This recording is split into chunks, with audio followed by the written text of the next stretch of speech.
अभ्यास भी शुरू कर दिया है।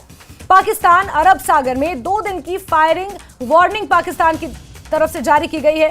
पाकिस्तानी फौज को समुद्री हमले का डर अब सता रहा है और यही कारण है कि भारत की जवाबी कार्रवाई से पाकिस्तान डरा हुआ है। सबसे पहले अपनी नेवी को अलर्ट किया है, अरब सागर में अभ्यास शुरू कर दिया है और पाकिस्तान को यह डर है कि शायद समुद्री हमला हो सकता है और फायरिंग वार्निंग पाकिस्तान ने जारी की है अपनी नेवी में और इसी को लेकर अभ्यास भी शुरू कर दिया गया है। और भारत क्योंकि अब चुप बैठने वाला नहीं है। जिस तरह से रक्षा मंत्री राजनाथ सिंह का बयान भी कल सामने आया था, रक्षा मंत्रालय की अहम बैठक हुई, सीसीएस की बैठक हुई, वहीं श्रीनगर में मुख्यमंत्री उमर अब्दुल्ला ने अपनी कैबिनेट की बैठक की। आज शाम 6 बजे महत्वपूर्ण बैठक होने वाली है। संदीप बोल मेरे सही ज्यादा जानकारियों के साथ जुड़े हुए हैं। संदीप, बदला तो भारत लेगा जरूर, लेकिन पहले से ही पाकिस्तान को इसका डर सताने लगा है और अब अपनी रक्षा करने के लिए अपनी नेवी हो, आर्मी हो, तमाम वो हथकंडे अपना रहा है पाकिस्तान। क्या कुछ अपडेट मिल पाए हैं सीमा पार से?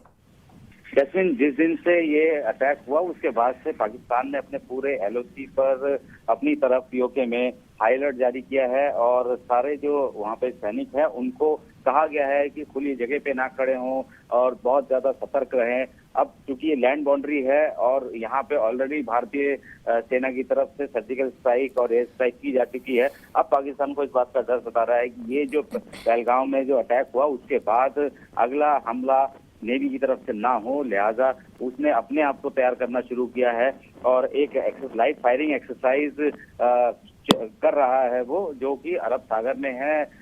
कराची बंदरगाह और ग्वादर पोर्ट के बीच 50 नॉटिकल मील अंदर समंदर में एक्सरसाइज हो रही है। उसके लिए बाकायदा वार्निंग भी जारी की है। अमूमन इस तरीके के एक्सरसाइज करने के कई हफ्ते पहले वार्निंग जारी की जाती है ताकि उस रूट पे जो नेविगेट करके जो मर्चेंट वेसल या बाकी जो शिप है या ऊपर से उड़ने वाले एयरक्राफ्ट है वो उस रूट को ना ले, वो पहले से इन्फॉर्म किया जाता है। लेकिन ये सडनली 23 तारीख को इन्होंने वार्निंग जारी की और 24 और 25 एक दिन 2 दिन के लिए ये अभ्यास कर रही है।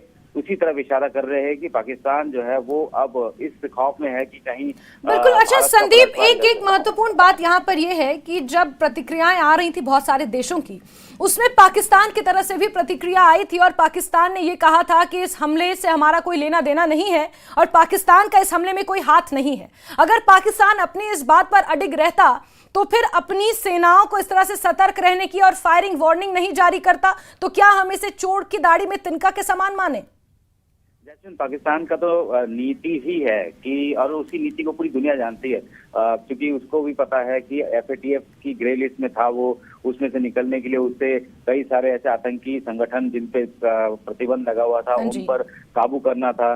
कश्मीर में भी जो अटैक करने थे तो उसने नए संगठन बनाए, नए संगठन नाम दिए और उसके बाद एक्टिविटी उसने करनी शुरू की। और पहली बारी में ही ये पता था कि पाकिस्तान तो हमेशा से यही इसी तरीके से पल्ला झाड़ेगा कि ये हमारा नहीं है। वहाँ जो अंदर जो कश्मीर में जितने भी जो नाराज यूथ है उन्होंने हथियार उठाया है। लेकिन सारी दुनिया जानती है कि टीआरएफ जो है वो लश्कर का एक आउटफिट है और वो ही उसको बिल्कुल संदीप। और जिस तरह से पाकिस्तान ने अब अपनी नेवी को मुस्तैद कर दिया है, डर तो पाकिस्तान को सता ही रहा है और डरना भी चाहिए पाकिस्तान को। बहुत शुक्रिया संदीप जुड़ने के लिए हमारे साथ।